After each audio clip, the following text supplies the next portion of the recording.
सरू सीरियल के अगर आप है डिलीवर्स तो हो जाइए तैयार शो के आने वाले एपिसोड को देखने के लिए, क्योंकि सरू में आप सभी देखने वाले हैं कि कैसे सरू के अब साजिश में फंसी तारा। जी हाँ, जैसे कि आपको पता ही है कि तारा को शादी के बाद से जब पता चला कि सरू असली बजाज की यहाँ पर नहीं है वारिस, वो एडॉप्टेड चाइल्ड है, तब से वो वेद के साथ सरू का रिश्ता खत्म करने की कोशिश में लगी हुई थी। लेकिन तारा के अगेंस्ट जाकर वेद ने सरू का साथ दे दिया, जिसकी वजह से तारा बुरी तरीके से टूटी हुई है और वो अब घर में किसी भी तरीके की किसी भी चीज में शामिल नहीं हो रही हैं। हमेशा तारा के घर में कुलदेवी की पूजा जोरों शोरों से होती है, लेकिन बेटे ने यहाँ पर माँ के खिलाफ जाकर सरू के साथ देने का वादा किया है सबके सामने। तो यहाँ पर तारा का दिल दुख गया है, इसलिए वो सरू को किसी भी चीज में खुद भी और वो भी यहाँ पे शामिल नहीं हो रही। लेकिन जब सरू को पता चलेगा कि तारा के लिए कुलदेवी की पूजा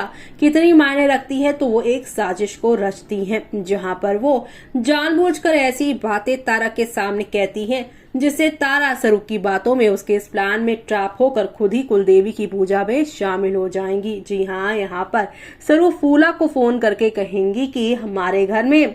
यहाँ पर हमेशा से ही कुलदेवी की पूजा जोरों शोरों से होती है और मन ने यहाँ इसके बारे में कुछ नहीं पता, लेकिन मेरी सासू माँ ने यानी कि यहाँ पर तारा ने मुझे सारी के सारी जिम्मेदारियां दे दी है। अब देखो मेरे से अच्छे से होता है या नहीं होता है। कुलदेवी इन सब चीजों से नाराज भी होती है, लेकिन अब घर की मैं इकलौती बहू हूँ तो मुझे जिम्मेदारियों को निभाना होगा ही। ऐसे में सरू की इन बातों से यहाँ पर अब कुलदेवी की पूजा में कोई विघ्न कुछ गलत ना हो जाए और कुलदेवी की पूजा में कुछ गलत हुआ तो वो नाराज होकर कुछ भी कर सकती हैं। ऐसे में तारा यहाँ पर सरू की इन सारी बातों को सुनकर खुद अब सरू के पीछे पीछे कुलदेवी की पूजा में शामिल हो जाएंगी। आगे क्या होगा वो सब देखना आप लोग शो के आने वाले एपिसोड में देखना मिस मत करिएगा।